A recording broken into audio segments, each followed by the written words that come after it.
and the rest of the night until 8:45 for the open forum, where members of the audience, such as you, will be given the opportunity to raise questions to any of our candidates. The first thing that you will witness is a 3-minute opening speech, ladies and gentlemen, from each candidate on their general platforms. This is followed by questions from the panelists or from the host if needs be, to which each candidate can respond within 5 minutes.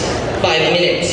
Opposing candidates will be given 1 minute to respond to the speaker's answer. Afterwards, the speaker will be given another 3 minutes to react or comment on the opposing candidate's reply. This same scheme or pattern will be used for the vice mayoralty and for the mayoralty debate. In between questions raised by panelists or by this host as needs be, each candidate will be asked a yes or no question. These yes or no questions concern issues of national scope. During the open forum, ladies and gentlemen, where the members of the audience will be engaged, you will be given a chance to throw questions to the candidates. Each candidate will be given 2 minutes to respond. The member of the audience asking a question should make it clear if the question pertains to only one of the candidates or to all. Even if the question pertains only to one candidate, the other candidate may elect to respond within 2 minutes as well.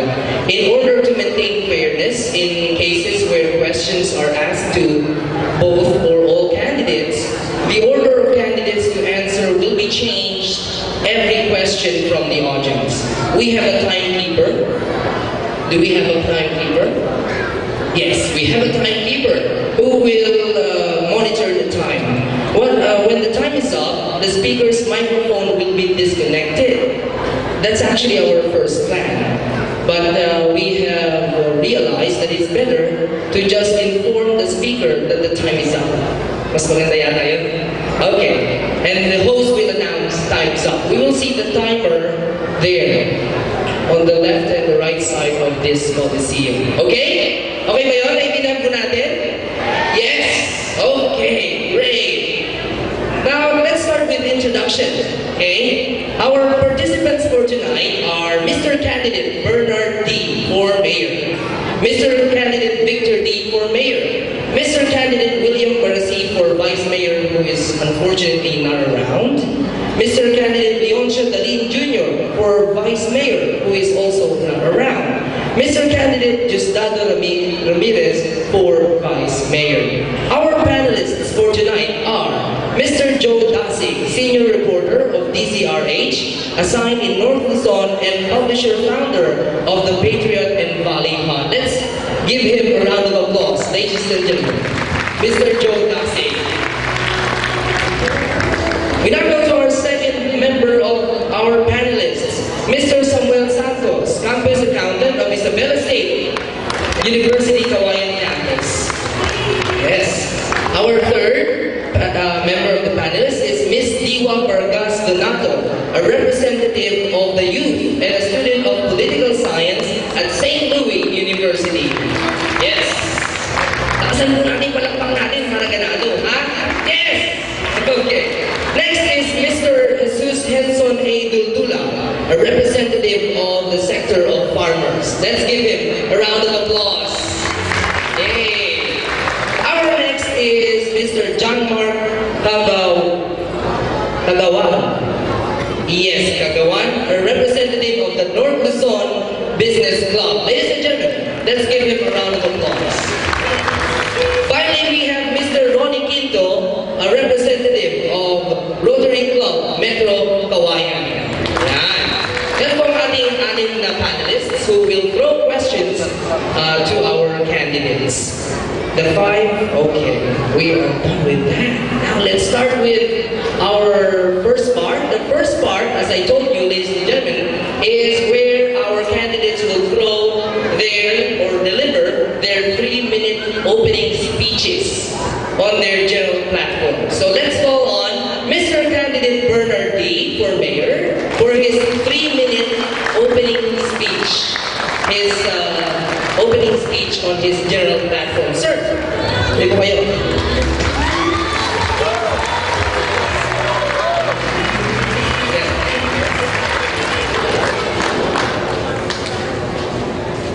Hintayin namin yung kasal. Kasi makasabihin niya ang mga sa 3 minutes. Are you ready? Can I thank you first? Thank you.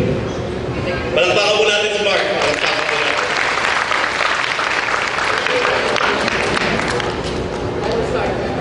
Una-una po, nais ko magbigay bugay at masasalamat sa Samahang Lente for giving us the opportunity to have this decision 2016, the debate that will come out yung mga plans and programs ng bawat kandidato. It is nice to have such a platform for us to be able to know the plans, the programs in the next 3 years. I certainly am vying for the position of Mayor and City Mayor, the City of Kawayan, to be able to pursue the programs that my father started.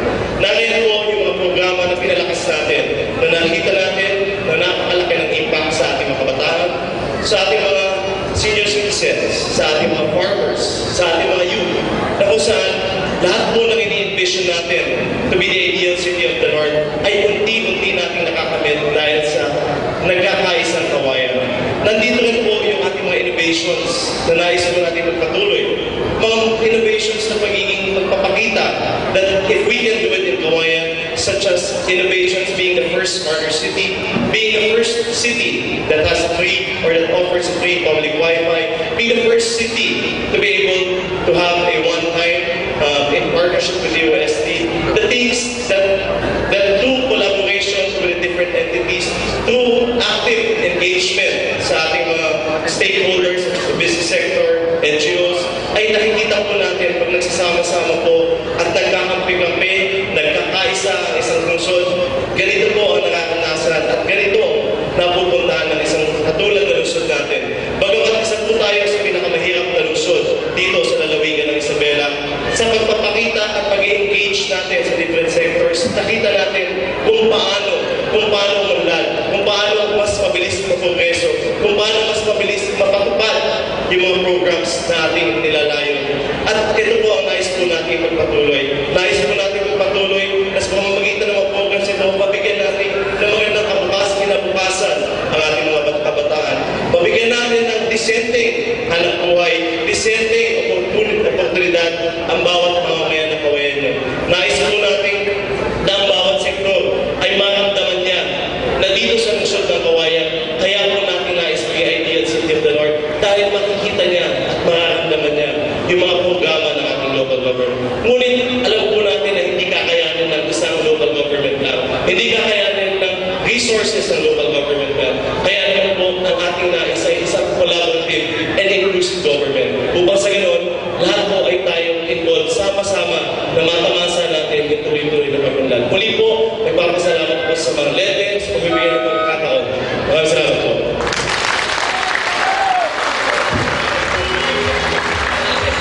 Platform. Maraming salamat. Alam kong kayong mga aming kababayan, alam niyo na po kung ang aking platform. Meron lang po akong sasabihin. Una po, magandang gabi po sa inyong lahat. Bago ang lahat, pinabati ko po ang aking mahal na kuya, walang iba si Kuya Cesar.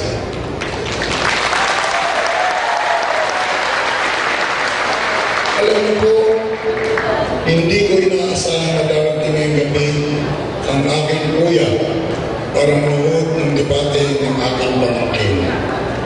Sa totoo lang po, masakit po sa akin na tumayo dito at magsalita. Alam ko naman po ang dahilan kung bakit sila nandito. Ngayong gabi po ay kailanman nararamdaman ko na ako ay nag-iisa. Kaya kung maaari sana hinihiling ko sa aking kuya na ngayong gabi ay bigyan nila ako ng konting kamunawa at kaya ihalaan namin ang aming plataforma nang hindi sila nakasaksi.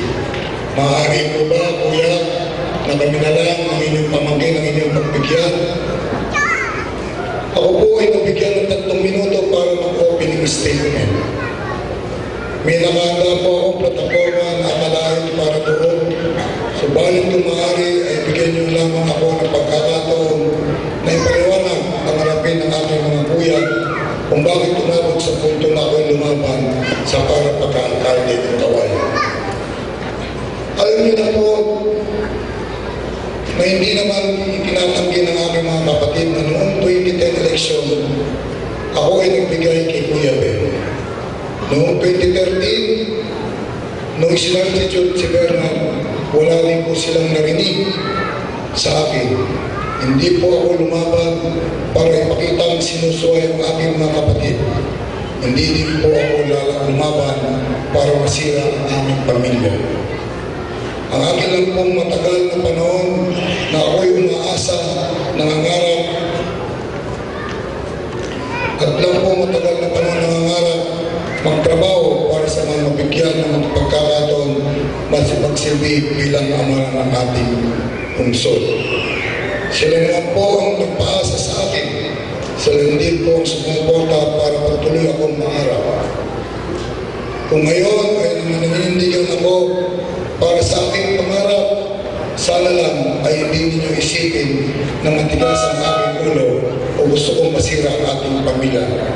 Kaya ay man ang lumagay sa aking katayuan kung hindi ko makaharap sa salamin dahil nauubusan ako ng respeto sa aking sarili. Salamat po. Let us remind ourselves that the candidates have 5 minutes each. May we call the attention of the timer. Mayroon pong 5 minutes para tanungin, sagutin yung bawat tanong. Magkakaroon ng 1 minute yung kabila para po mag-react o mag-comment. Tapos po may 3 minutes ulit yung speaker para sumagot dun sa reaction or dun sa comment. Ngayon po, gusto po namin linawin na yung tanong ay tatanungin po sa dalawa. Hindi po tayo magtatanong dun sa isa lang kasi magiging unfair po yun kung pipiliin ng panelists na yung isa lang ang sasagot. So, every question thrown by the panelists will be asked from each candidate po. Is that clear, sir? Sir? Okay, let's start. Let's start. Also, we would like to remind you that in between questions from the panelists, you will be asked yes or no questions po on national issues. Let's start with our first panelist, Mr. Joe Dasig. Your question, sir. Thank you very much. Magandang gabi po, Mayor Bernard, Kapitan Victor, maraming magandang gabi. Ito po yung umugit sa aking isipan, pati po lahat ng mga proud Kawayanos, is law of succession. Pahintulutan niyo po ang dalawa na yung krono ng aking tanong, time element, mukhang nasubaybayan ko kung bakit isinulong ni Kapitan Victor ang kanyang kandidatura. Correct me if I am wrong. 2001, ang dapat pong kakandidatong mayor dito ay si Mr. Terlilio D. Subalit nakiusap ang Kuya Cesar D. Kung maaari siya po muna ang mayor. Am I right, Mayor Cesar Sir? Hindi po. I-recall ko lang po yun. Hindi po. Pagdating ng 2010, pero umayag doon umayag naman po si Mr. Billy. Pagsabing noong 2010, buong akala namin na si Kapitan Victor ang susunod. Parang nagreklamo si Kuya Bill na dapat siya ang kasunod. So parang nagdesisyon ng pamilya ni na si Mr. Deling Mayor Bendy na muna. habang inaayos nila Kapitan Victor at ni Mr. Billy ang problema. And the question, sir, is... Bakit nagpursigi? Can I toss this question to Mr. Kapitan Victor D?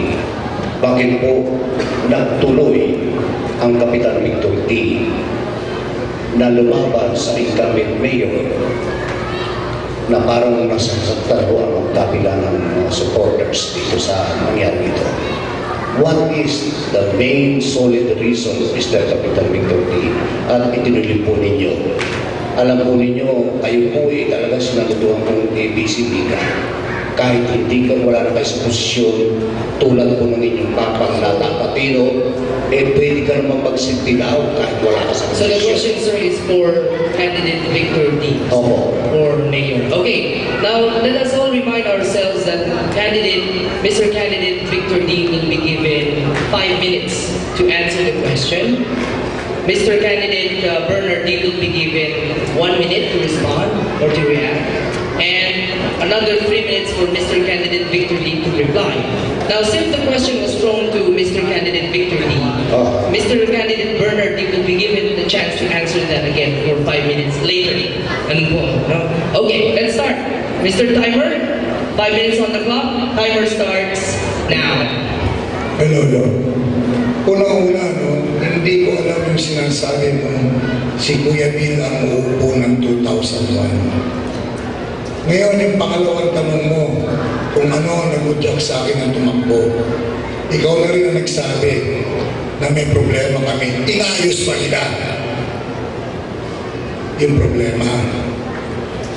Kung ang isang pamilya, tayo isang pamilya, na nagkakaroon ng problema ang inyong mga anak. Kung hindi maayos na magkapatid ang isang problema, sino ang dapat tumayo at umayos ng problema?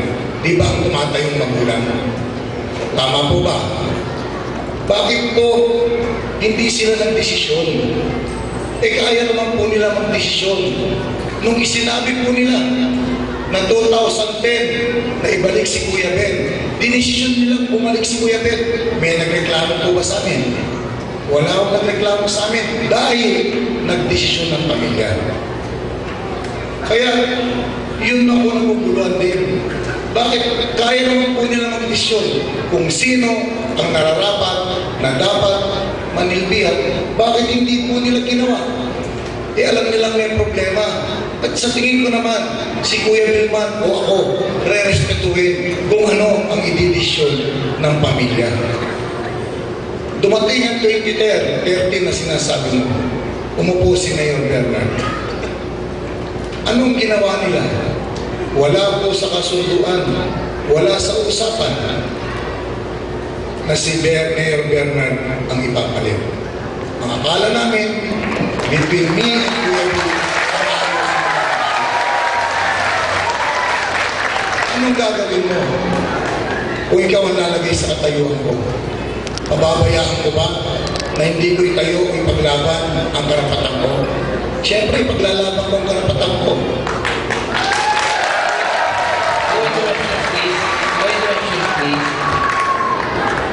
Kaya, yun lang po akin. Marunong tayong tumayo, panindigan natin, nagdesisyon sila noon, sumunod kami. Yun lang hinihintay ko. Nasabi ko nga, nagdesisyon sana sila. Either ako o si Kuya Bill na una. Tapos na, wala nang issue. Alam na namin kung sinong susunod. Kaso binigyan pa nila ng isang problema. Kaya nandito ako sa harapan nyo para ipaglaban yung paninindigan at karapatan ko. Salamat po. Thank you so much, Mr. Candidate. Following question.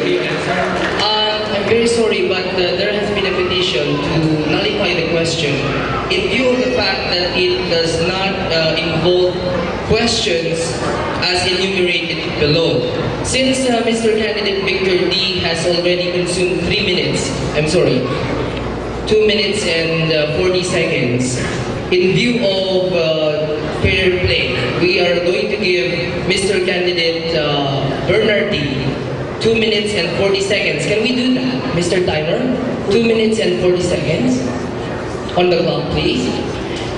this is only for fairness po, ano? But we have to nullify the question because it does not involve, let me remind the panelists, poverty reduction, employment, healthcare, education, peace and order, crime prevention, agriculture and development, food security, infrastructure, traffic, public transportation, youth development and participation, and disaster preparedness po.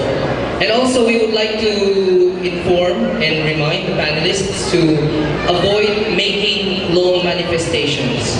We require them to ask questions. Thank you. 2 minutes and 40 seconds, sir. Mr. Candidate Bernard D. on the clock. Timer starts now. Maraming salamat po.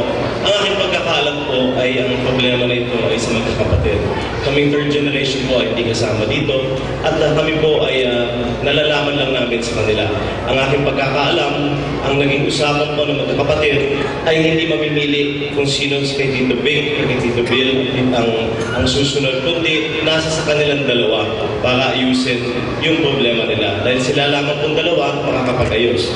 Dahil kung ikaw man ang lumugar sa kalagayan ng kanilang kuya, mahirap na pumili dahil may masasaktan ng isa. Kaya naman po, napunta tayo sa sitwasyon na ito na hanggang 2013 na nagkasakit ang aking ama, ultimo ang aking ama ayaw kong pumayag. Ultimo ang aking ama, wala sa kanyang mga anak ang pinapayagan niyang tumakbo. Ultimo po ako, lumilihis po ako, hindi ko man inambisyon po tumakbo sa pagkapolitiko. Dahil naniniwala po ako, hindi mo naman kailangan maging public servant, maging public official para maging public servant. Kaya nandun po ako sa NGO. Subalit in fairness sa aking mga tito na siyang narinig ko po, na ito po ay binigyan pa hanggang sa last minute ng filing, ay binigyan pa rin ng chance sa magharap at mag-usap yung dalawa. Simula pa lamang po yata ng 2001 hanggang 2010 ay ang aking Tito Big at ang aking Tito Bill ay binigyan ng chance. Ang tatay ko po, ang aking ama, ay talagang napaka-supportive. Nakasama po lahat ng aking mga tito, very, very supportive dahil alam namin nagtatrabaho si Tito Big. Ako rin mismo, alam kong siya susunod. Alam ko siya, nakita ko kung paano magtrabaho ng aking tito. Kaya naman po, ikinalulungkot po ng aming pamilya na umabot kami sa ganito pong sitwasyon. Maraming salamat. Thank you so much, Candidate Bernard D. for your answer. April 16, 2016, the LENTE, Legal Network for Truthful Election, nullifies the question because it has it's not in conformity with the rules of the debate. Sorry for that, ladies and gentlemen. Now we proceed with the next question from our panelist. Mr. Samuel Santos, sir, your question.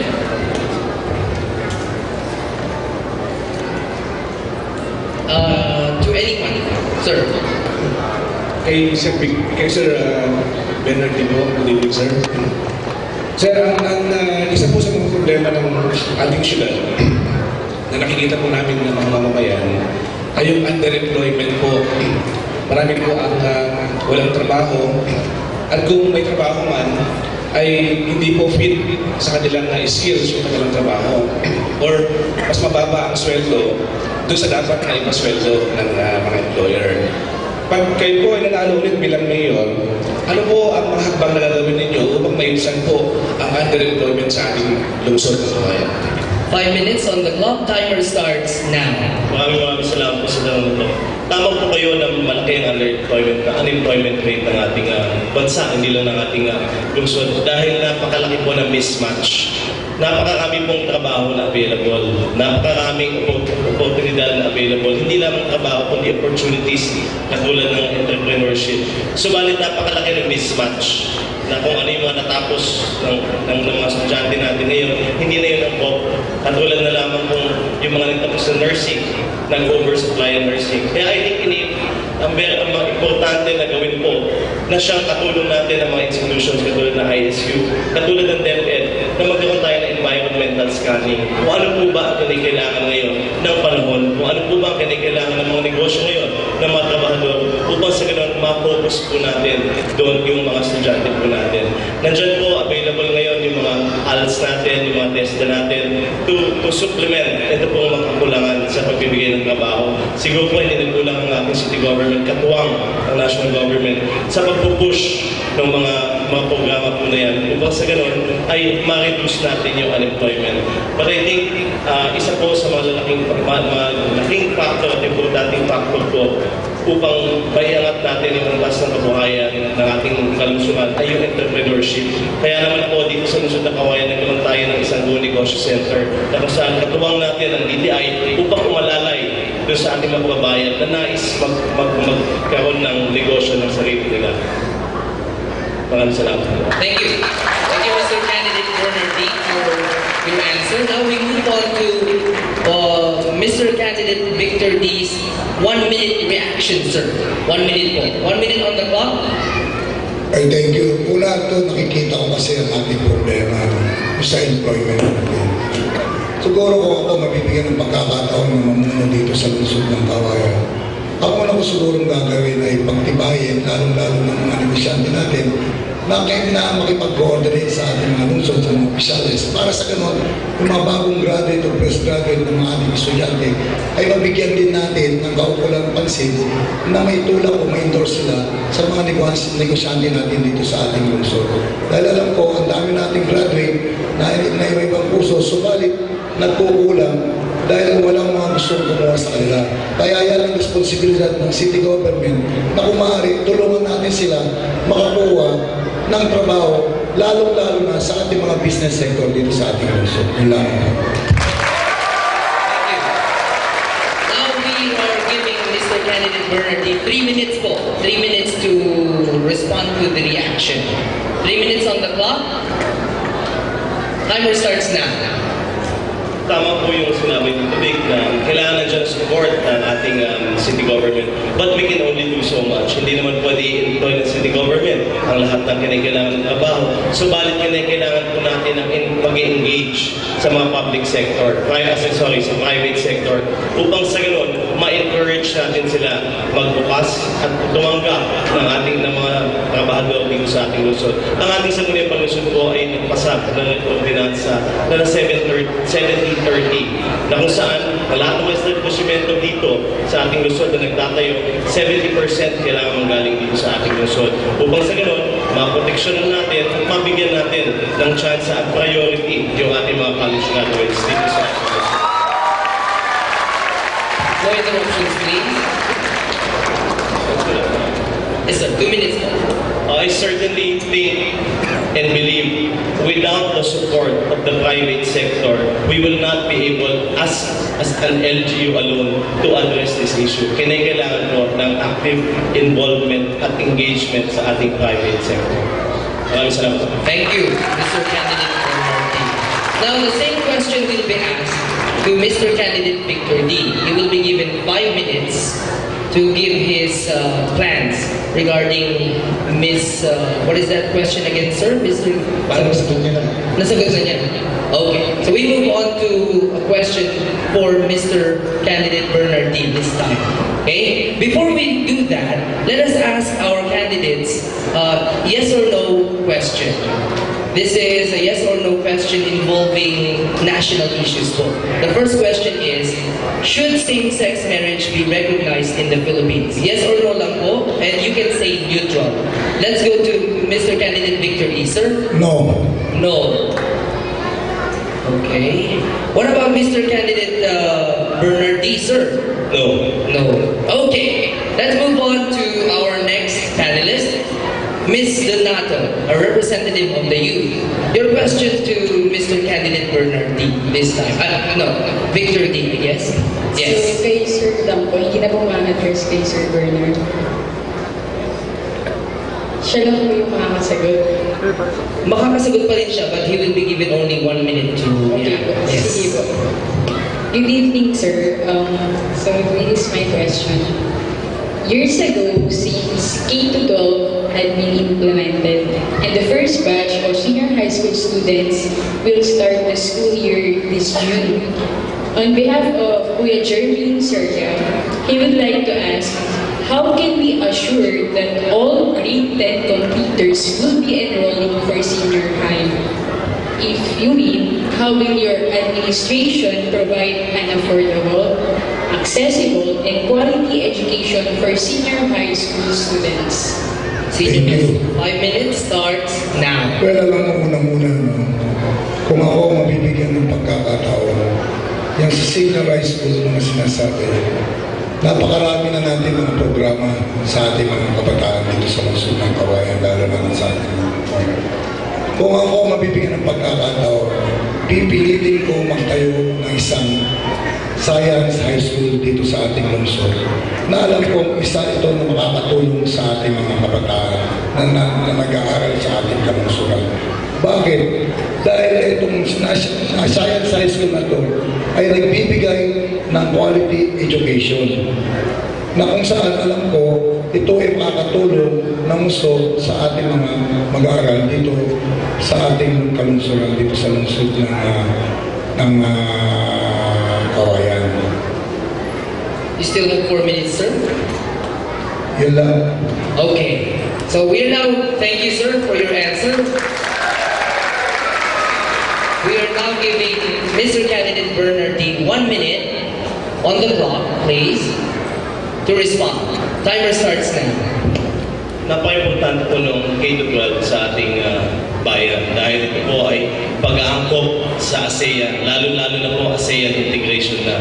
And we are all global citizens. Hindi na po tayo nakikikompete sa kabilang bayan. Hindi na po tayo nakakompete sa ibang bansa, kundi sa lahat po sa buong mundo. Kaya very important po, napaka-importante na ma-equip natin ang bawat citizen natin, ang bawat K-12, ang bawat mga estudyante natin upang sa ganun ay sila ay makipagsapalaran sila sa world market, sa global market, ay kaya-kaya nilang lagpasan at kaya-kaya nilang makipagsapalaran. Pagdating naman po sa suporta ng K-12, ang national government natin ay bitin na bitin sa pondo. Kaya naman po ang active involvement ng private sector ay nandyan. Kaya naman po ito yung sinusulong natin at pagkakaroon ng strong partnership with the private sector para ma-achieve natin yung goal ito. Okay. Thank you. Now, another 3 minutes to Mr. Candidate Victor D. Am I right? For his reaction to the response. Okay 3 na. minutes on the clock. Timer starts now. Okay na. Okay na po. So, Mr. Candidate Victor D is waiving his 3 minutes. Okay, next. We now go to the next question. The next question will be asked to Mr. Candidate Bernard D. Am I right? Yes. Next question will be asked by the representative of the farming sector, Mr. Duldulab, sir. Magandang gabi po, pinagkalagala na Mayor at Kapitan. Katulad po ng aming naitanong kanina kay Atty.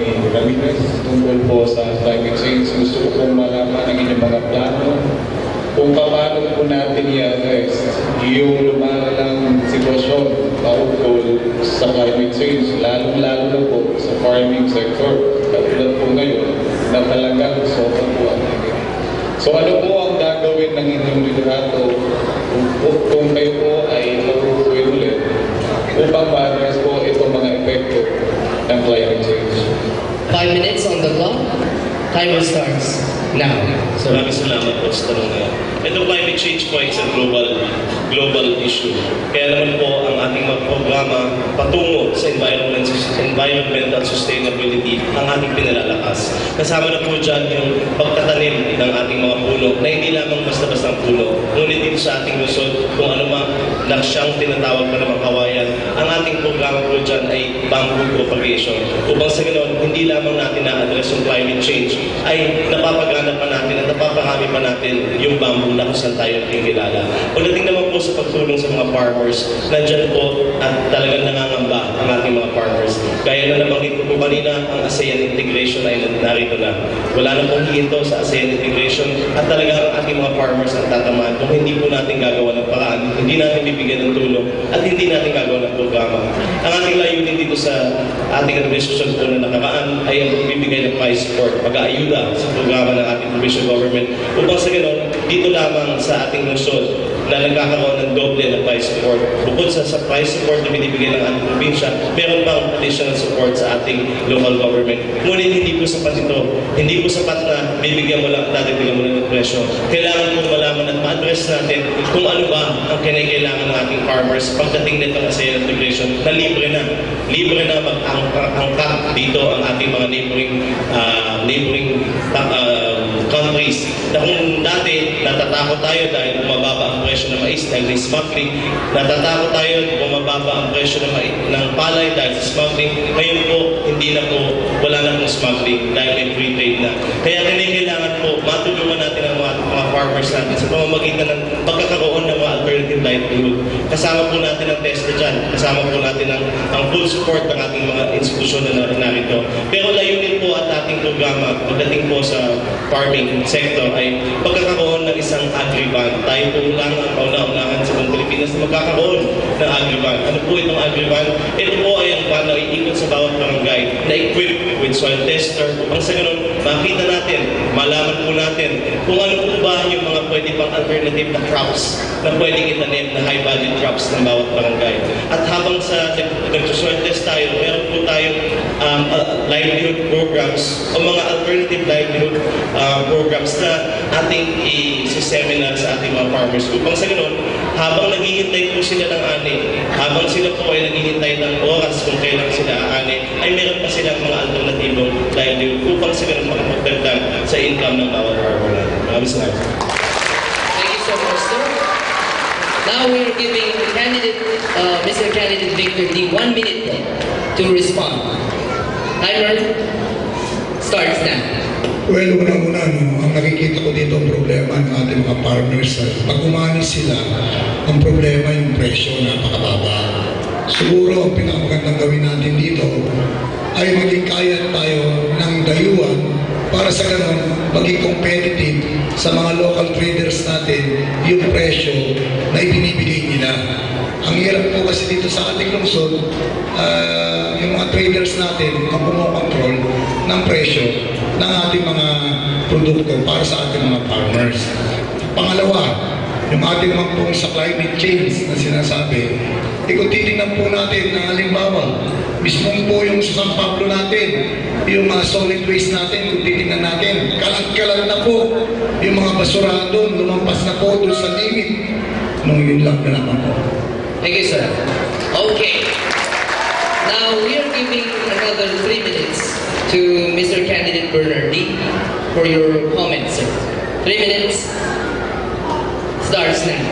Pagdating naman po sa basura at sa ating landfill, maswerte po ang lungsod ng Kawayan dahil po tayo mayroong landfill. Noong taong 1997 pa nagkaroon ng landfill.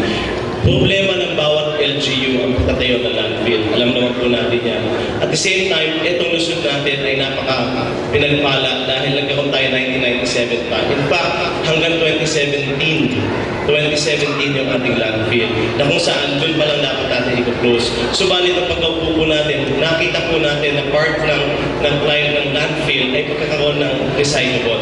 At ang ating inasahan at ating minithik ng ating pagkaupo ay magkaroon tayo ng waste to energy dito po sa lungsod ng Kawayan dahil nga po meron tayong landfill. Kaya po kinausap po natin ang ibang mga LGUs within the 3rd district na huwag na nilang problemahin yung landfill nila.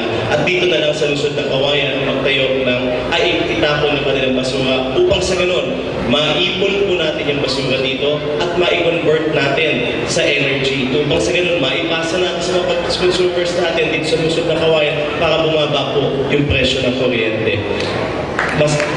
Maswerte po tayo dahil itong landfill na to, gaya na nasabi ko, ay napuno na. Kaya naman po, agad-agaran inaksyonan ng ating city government na pinili natin yung susunod na yung katabing lupa upang sa ganun maiayos natin, ma-angkat natin na mas maayos yung ating landfill. Upang sa ganun, ay ang ating landfill ay maging model din.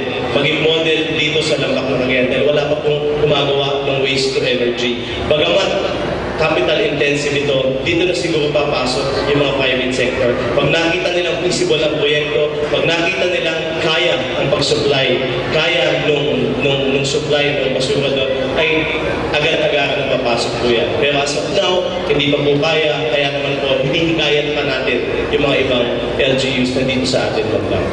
Thank you, Mr. Candidate Bernardine. Okay.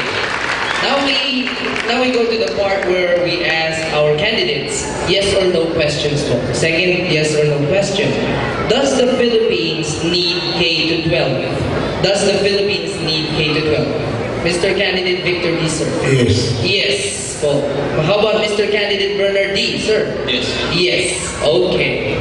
All right. We move on to our panelist, a representative of the North Luzon Business Club. Sir, your question. Magandang gabi, Mayor. Magandang gabi po sa inyo. Ang tanong ko po ay para kay Gam.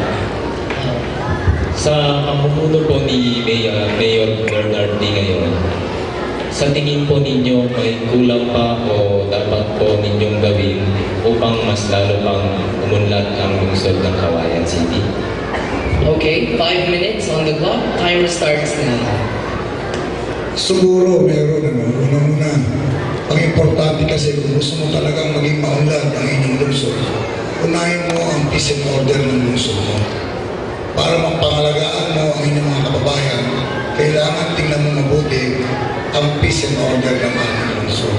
Kinakailangan dito, matatag ka, matibay ka, harapin mo ang nararapat na harapin para labanan ang krimen dito sa ating lungsod. Dahil walang magiging maunlad na bayan kung meron tayong mga nangyayaring krimen sa ating nasasakupan. Ano ang dapat natin gawin lalo na sa pinagbabawal na droga? Kinakailangan, ito ang number 1 natin suntuin. Dahil alam ko at maniniwala ko, ang number 1 na nangyayari sa lahat ng krimen ay pinagmumulan ng droga. At yung mga kriminal na yan, dapat talagang tutukan at tingnan natin, palakasin natin ang ating mga kapulisan para sa ganun, bigyan natin sila ng mga magandang equipment, bigyan natin sila ng mga informant na magagamit ng ating mga pulis para sa ganun ay lalong maging malawak ang kapasidad ng ating mga kapulisan na para makakuha ng mga information para tumahimik ang ating lungsod ng Cagayan. Thank you, sir. Now we move on to Mr. Candidate Bernard D's 1 minute, sir. 1 minute on the clock. Timer starts now.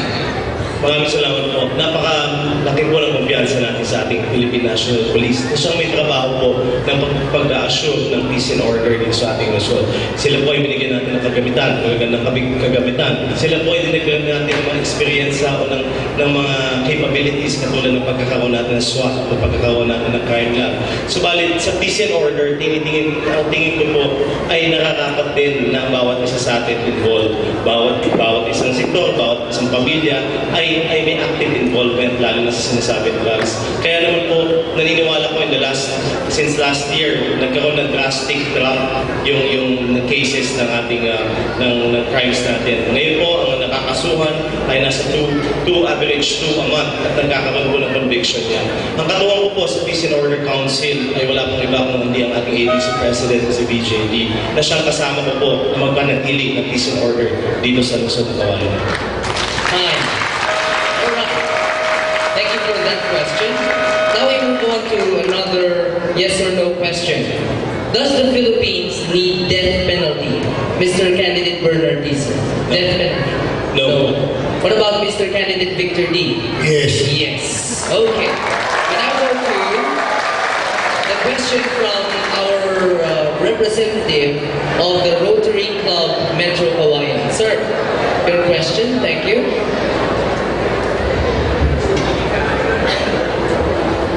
Magandang gabi po, Sir Bernard, Sir Victor. Maiksi lang po ang aking tanong para po sa inyong dalawa po itong katanungan po na ito. Ako po ay isang kawayenyo. Bakit ko po kayo dapat iboto para maging susunod na mayor ng lungsod ng Cagayan?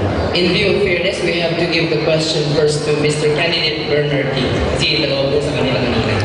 Mr. Candidate Bernard D, you have 5 minutes on the clock. May I ask you? Yes. Ano po yun?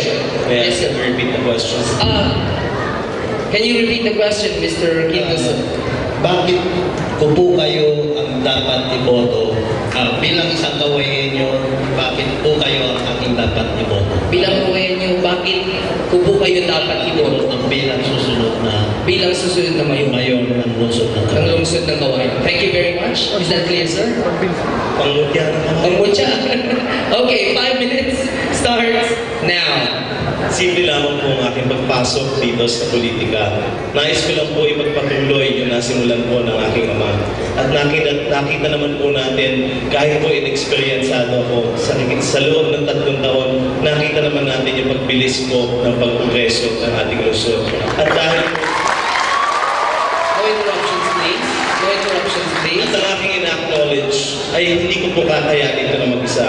Kaya ang aking hiniling po noong 2013, nung una po akong pinasok, nung una akong hinanap sa madla ng tao, ay kinakailangan ko ang suporta ng bawat isa na mapunuan po yung sapatos na iniwan sa akin ng aking ama para sa ganun may pagpatuloy ko po. Kaya po ako narito ngayon sa harap niyo muli dahil po ang ating mga naging programa dito sa lungsod ng Kawayan ay bumabandera na at naging modelo na at ehemplo hindi lamang dito sa lalawigan ng Isabela kundi sa buong Pilipinas. Yung pagkakaroon natin ng mga firsts, city of firsts, na kung saan ang bawat kawayan nyo ay hindi mahihiya kung siya'y pumunta sa ibang bayan, sa ibang bansa, na may pagmalaki na dito, taga-kawayan siya, na isa siyang kawayan nyo. Upang sa ganun, may pagpatuloy natin yung mga programa katulad ng pagkakaroon ng disenteng tahanan ng bawat isa, pagkakaroon ng libreng edukasyon ang lahat ng mamamayan ng lungsod ng Kawayan, pagkakaroon ng oportunidad na kung saan hindi na kailangan umalis pa sa lungsod ng Kawayan ang bawat mag-graduate, kundi dito na mismo sa lungsod ng Kawayan, makakamtan nila yung mga oportunidad na pwedeng hindi lamang dun sa ibang malalaking syudad na makikita, kundi dito na po. Ito po yung ating pinapakay. Ito po yung ating landas na tinatahak na maging ideal city of the North. Nandiyan na po yung ating mga programa na nagpapakilala sa Kawayan bilang first smarter city na kung saan ang BPM industry, call center industry ay nakikita na ang Kawayan as a potential site na kung saan alam naman natin na ang BPM industry is a second industry that is keeping the country afloat. Nauna po yung OFW. Sumunod itong BPO industry, bakit hindi po natin kaya dito sa lungsod ng Kawayan mag-set up yung mga companies na yun? Naimitahan na po natin ng mag-roadshow dito yung mga may-ari ng mga kumpanya at nakikita na nila ang potential ng Kawayan bilang the next wave city ng ating bansang Pilipinas. Kaya po, yan ang aking dalangin. Mabigyan ng katotohanan, mabigyan ng realidad ang mga pangarap ng aking ama. Maraming salamat po. Thank you. Alright. Now we give Mr. Candidate Victor D. 1 minute to respond. Thank you. Ang importante dito, kung ako'y mabibigyan ng pagkakataon na mapili bilang mamuno. Ang tunay na serbisyo kailangan iparamdam, hindi palamutilan. Kailangan maramdaman ng ating kababayan ang serbisyong tunay. That's it. We are now giving Mr. Candidate Bernard D. 3 minutes po, sir. 3 minutes to respond to the reaction. Mr. Timer, sir. 3 minutes on the clock. Timer starts now. Siguro naman po ang tao na makapagsabi, kung naramdaman, nito nakakaang 3 taon yung pagprogreso at pag-unlad ng lungsod ng Kawayan. Siguro naman tao na po ang makakaramdam kung sila ba ay masasabi nilang proud Kawayan nyo. Siguro naman po, No interruptions, please. No interruptions, please. Thank you. siguro naman po sa datos na pinakita natin sa No interruptions, please. Thank you. parang mutsangan na Kawayan po. Siguro naman po, ang ating ninanais ay hindi lamang yung panandalian na aksyon na serbisyo, kundi yung sustainable. Yung hindi lamang yung mga henerasyon ngayon na makikinabang, kundi yung mga susunod pang henerasyon. Importante po na isipin natin at alalahanin natin ang mga susunod na henerasyon, ang ating mga anak. Bago po akong ama, kaya po ngayon naiisip na natin na kailangan intindihin at alalahanin din natin yung mga susunod na henerasyon sa atin. Maraming salamat. Thank you, Mr. Candidate Bernard. We'd like to remind everyone that there will be no heckling, no booing, no shouting, and no interrupting during the speech of each of the candidates. Pwede po kayong mag-boo o yay, pagkatapos na po ng speech nila. Okay? You're allowed to do so. Basta patapusin lang po natin ang kanilang speech. Thank you. Okay. Now, we're done with that question, I guess. We now move on to another yes or no question. Sir. Mr. Candidate Victor D, should classroom instruction be in English po? Should classroom instruction be in English po? No. No. What about Mr. Candidate Bernard D, sir? Yes. Yes. All right.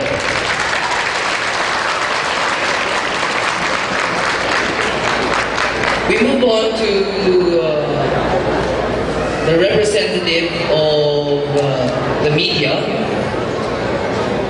for his question, sir. That will be thrown to Mr. Candidate Bernard D po kasi dalawa po kanina kay Mr. Candidate Victor D. Thank you. Candidate Mr. Bernard D. Despite the rollback of prices of petroleum products since 6 years ago, kaliwat kanan, atin daw ng pagpapataas ng presyo ng gasolina. Ay marami kong reklamo na bakit po yung ating mga tricycle driver hindi maintindihan kung minaninig nila 10, minaninig nila 12, minaninig nila 15, meron yung kontrata. At bakit hindi tayo mas mababa ang gasolina dito? Mataas po ang per litro ng crudo gasolina in comparison to nearby municipalities outside the city of Kawayan. So the question, sir, is why is there no concrete rule regarding tricycle fare? Yeah, yung form in fare ng mga tricycle drivers. Is that fair enough for our candidates? Okay. Mr. Bernard D is now given 5 minutes po to speak. Timer starts now. Pagdating po sa fare adjustment, yun po yata yung tanong ako, Joe. Pagdating po sa fare adjustment, ang ating sangguniang panglungsod ay kailangan po ating mag-conduct ng public hearing para maging patas sa public transport group at sa riding public. Kaya naman po, ito'y kailangan upang sa ganun mabigyan ng linaw, mabigyan ng equal opportunity, both riding public and the public transport group. Ngayon po, nakikita natin ang fluctuation ng gasolina. Halos every week, minsan tataas, minsan bababa, at hindi natin mahulaan. Kaya naman po, ang sinusulong po ng ating City Council ay ang pagkakaroon ng fare adjustment matrix. Ano po itong fare adjustment matrix? Na every time na may pagtaas ng gasolina, meron corresponding pagtaas ng pamasahe. Kung pagbaba ang gasolina, may corresponding pagbaba ng pamasahe. Upang sa ganoon, pag na-come up na po ito, kasama sa pag-formulate nito ang riding public at ang public transport group, para sa ganoon, pag na-come up at naging ordinansa po yung fare adjustment matrix, hindi na po kailangan na magpapatawag pa maya't maya ng public hearing upang sa ganoon, magiging proactive ang approach ng city government po sa pagtukoy sa fare adjustment. Pagdating naman po sa pangalawang tanong, ano na yung next question? Dalawa yun. Fare adjustment. Ano po yun? Sa fuel. Sa fuel. Pagdating naman po sa fuel, nakakalungkot nga po. Nakakalungkot na dito sa ating lungsod, pinakamataas ang gasolina compared sa iba't ibang lugar ng ating probinsya. Kaya naman po ang ating City Council ay nagpatawag na ng committee hearing sa mga owners ng mga gasolinahan na kung saan overwhelmingly natutuwa naman tayo dahil ito ay almost 22 na owners ang nag-attend dun sa kanilang committee hearing na nag-agree po na magkaisa, nag-agree na magkaroon ng asosasyon. Dahil ang sabi lang naman natin sa kanila, sino ba ang magiging talo in the long run? Ayaw naman natin mag-brand na ang gasolina ng lungsod ng Kawayan ay mahal. Definitely hindi na magpapakanggan dito yung mga iba't ibang bayan. Kaya po, ito po'y naisalang na, ito po'y ini-involve na yung mga owners ng gasoline station at willing din po sila na makipag-operate upang sa gano'n, mai-adjust natin yung presyo sa abot kaya ng ating mga pamamayan. Thank you. Thank you. So we are now giving 1 minute to Mr. Candidate Victor D. Sir, 1 minute on the clock. Timer starts now. Well, una-una yung sa freight ng tricycle. Kung titingnan nyo, napakatagal ng panahon din nagtiis at nagtaga ang ating mga tricycle operator natin dun sa presyo na walang pagbabago. Bumaba man, tumaas man, ang presyo nila gano'n. Bakit hindi naman natin sila pinibigyan ng pagkataon na hindi na muna sana binabaan ang singil ng pamasahe dahil ngayon lang sana sila nagkakataon na makabawi rin dun sa mga dati nilang pagkukulang noon. At yung tungkol naman doon sa presyo ng gasolina, ang titignan po natin dito kung saan ang gagaling yung produkto.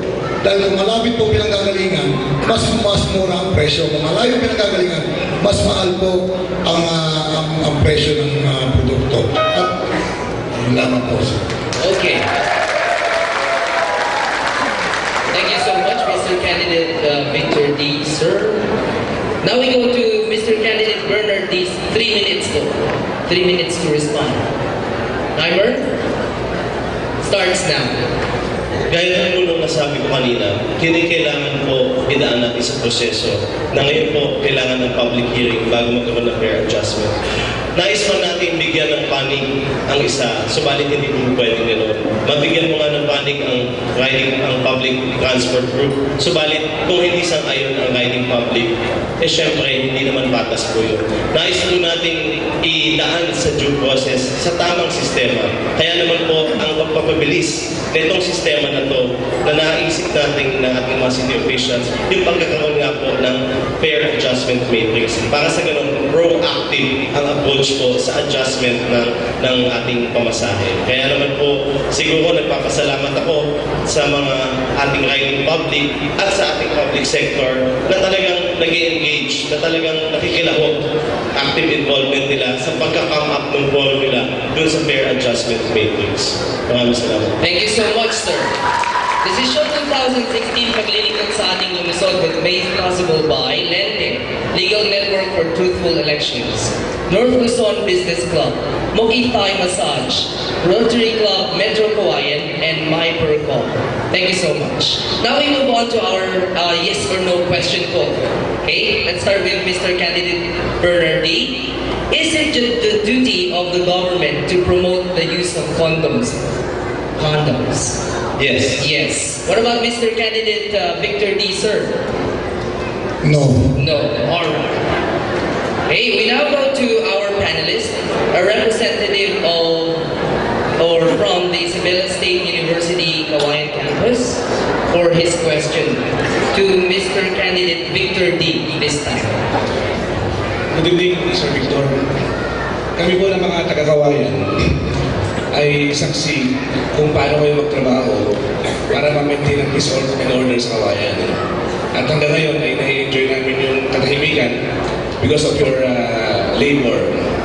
At nakita din namin na kayo mismo ay nagro-ronda para mapanatili ang ayusan at katahimikan ng ating bayan. Lalo na po sa gabi. Noon po, halos gabi-gabi nakikita namin kayo sa pagro-ronda at pagbabantay ng ating peace and order.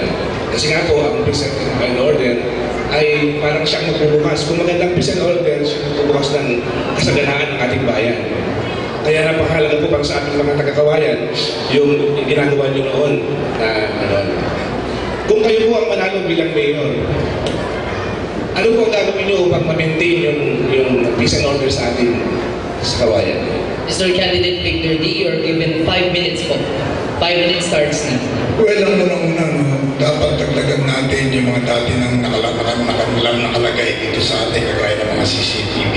Subalit naniniwala ako, hindi lang CCTV ang sapat na dapat magagamit ng ating mga kalunsuran. Dahil ang CCTV, minsan alam mo naman, ang mga masamang tao, magtakip, magsombrero, hindi na natin makilala. Ang kailangan na gawin natin dito ay palakasin natin ang ating mga informant sa lahat ng district ng ating lungsod. Informant na bigyan natin ng magandang pondo para sa ganun sila mismo ang naggagather ng mga impormasyon para kung ano man ang may mangyari hindi maganda ay mapigilan ng agad at makontrol natin. Pangalawa, bibigyan natin ang ating mga tricycle operator at tricycle boy na magkaroon ng responsibilidad na kung saan tayo maglalagay ng Central Communication Center na kukunin lahat ng cellphone number ng ating tricycle operator o tricycle boy para sa ganun, pag may nangyaring krimen o nangyaring hindi maganda sa lusot ng kawayan, itong Central Communication Center ay magpapato sa lahat ng tricycle driver dito sa ating lungsod para mapigilan at para maharap agad yung mga nagbabalak na gumawa dito sa ating lungsod. Pangatlo, ano pa po ba ang kailangan natin para manatili ang ating peace and order sa lungsod ng Kawayan? Pagtibayin po natin mabuti ang gamit ng ating mga pulis dahil naniniwala ako na kinakailangan ng magandang equipment ng ating mga pulisan, lalong-lalo na pagdating sa pagdidemanda ng ating mga kinakasuhan ng mga pulis na alam ko kinakailangan nila ng legal counsel para sa ganon. Alam naman natin maraming nadidemanda mga kriminal dito. Subalit minsan nagkakaroon ng fault doon sa pagpapagawa o ng investigasyon na nagkakamali dahil siguro sa pagod at minsan hindi siguro naiintindihan ng na kaya kailangan magkaroon din sila ng legal counsel na manggagaling sa lungsod ng Kawayan para umalalay sa lahat ng kailang isasapang demanda sa atin dito sa lungsod. At number one, yung street light natin. Yan ang alam ko sa mga. Kahit mapapansin mo, ngayon, halos ang lungsod ng Kawayan, makikita mo sobrang dilim. Bakit ang ibang bayan, nagagawa nilang pailawin ng kanilang buong bayan? Bakit ang lungsod ng Kawayan, ultimong poblasyon, ang dilim-dilim natin? Kaya gusto ko kailangan, ako mabibig pagkakataon, punuin natin ng street light, lalong-lalo na ang poblasyon. Thank you, sir. Okay, we are now giving 1 minute to Mr. Candidate Bernard D. 1 minute on the clock. Your timer starts now. Pagdating naman po sa peace and order ang ating kapulisan ay malaki pa rin ang ating kumpiyansa dahil bagamat kulang sila sa tao, sa personnel, hindi po tayo tumitigil na mag-request sa ating provincial PPO at sa ating region. At kasama po nito ang pagpapalakas ng ating mga barangay tanods na kung saan ang ating mismong PNP ang nagbibigay ng mga seminars, ng mga lectures upang sa ganun sila po yung mag-augment. Sila po yung mag-augment sa ating mga barangay to the barangay level pa lang. Upang sa ganun, makatulong dahil limitado nga po sila. Pagdating naman po sa street lights, nakita naman po natin na naumpisahan na hindi overnight ang pagkakaroon ng street lights dahil mabigat din po ito. Kasama po ito ngayon sa ating agenda, kasama po ito sa ating plano na pagkakaroon ng street lights dito sa ating lungsod ng Kawayan, except po sa National Highway dahil ito po ay DPWH at meron pa tayo ng worldwide need. So pagtapos nun, okay na. Tapos na lang. Tapos na po. Yeah, thank you. Another yes or no question. Dahil po natin si Mr. Candidate Victor Lee, sir, should college education be made mandatory? Dapat po ba yes, I'm sorry, yes, we have 3 minutes, but we can proceed anyway. Should college education be mandatory po? Yes. Yes. And what about Mr. Candidate Bernard D, sir? Yes. Yes. Now we move on to 3 minutes for Mr. Candidate Victor D to respond to Mr. Candidate Bernard D. 3 minutes starts now. Alam mo, sa tulang talagang dapat malakasin natin. Una-una, kung titingnan natin talaga ang ating lungsod at palaki at papabulan ng pabulan na kailangan talagang proteksyonan natin ang ating mga kababayan. Kaya ngayon ang sinasabi ko, kinakailangan maglagay tayo ng equipment at hindi naman sa tingin ko magkakaroon ng problema sa pondo dahil alam ko marami tayong nakukuhanan ng pondo na dapat natin paggamitan para sa ganun talagang manatili ang katahimikan dito sa lungsod ng Kawayan. Nilagay natin ang mga equipment na ito na makakatulong sa ating lungsod dito sa Kawayan. Thank you, sir. Okay. We now move on to the question to be thrown by our representative from the youth. This will be answered by Mr. Candidate Bernard D. this time. Okay? Good evening, Mayor. Since the new Sangguniang Kabataan or SK Reform Law had been passed into law, how will you support such programs and activities for the youth that will be organized by SK Suzu? 5 minutes starts now. Nung na-abolish po yung SK na siyang nabutan po na na-abolish, agad po natin tinawag yung mga at binuo yung mga Federation of School Government upang sa ganun, kung kahit nawala yung SK, ay meron pa rin boses ang kabataan. At tuloy-tuloy po yung suporta na binibigay natin sa mga programa ng ating youth. Naniniwala po ako na sila ang malaking mayambag dito sa ating lungsod. Hindi lamang sa halikan niya eskwelahan, kundi sa bawat community kabilang sila. Kaya naman po, yung mga programa natin patungo sa katulad ng pagtatalaga ng Kawayan City Sports Development Commission na kung saan tuloy-tuloy po yung pagpapalakas natin ng mga sports development dito sa lungsod ng Kawayan. Nakita naman natin na dito po nagkakapag-produce tayo ng palarong pambansa quality na players. Nakakatapos lamang po ang ating high school po ay nagpumasok pa sa semis. Nakikita na natin yung bunga ng ating mga ginagawa in the last 3 years na pagtitrain at pag-ensayo dito sa ating mga youth para sa ganoon ay hindi sila maiwan ng kahit na mga Metro Manila areas o mga NCR. Kasama na po sa plano natin this year yung pagtatayo ng first Kawayan City Sports Complex. Ito po ay preparation sa ating pag-host ng pagbaka sa 2018. At naniniwala po ako na pag nandiyan na po ang ating Kawayan City Sports Complex na kung saan meron na po tayong venue ng mga trainings ng iba't ibang sports. Sa tingin ko po na sa darating 2018 na kabraan ay babandera ang kawayan nyo, babandera at mapuuwi ng gintong medalya ang lahat ng lalaro na kawayan nyo dahil handa na po sila. Maraming salamat po. Thank you, sir. We will now move on to Mr. Candidate Victor D's 1-minute response. Timer starts now. Ang importante dito ay yung responsibilidad ng lahat ng kabataan. Hindi lamang dapat sa isang mayor na lahat ng region ng ating lungsod kinakailangan may tatayong isang leader para sa ating mga kabataan na maging responsable. Hindi lamang sa sports, kundi sa kahit anong gawain na kung maaari sila ay magtanim, sila ay sa kanilang mga barangay kung ano pwede nilang gawin.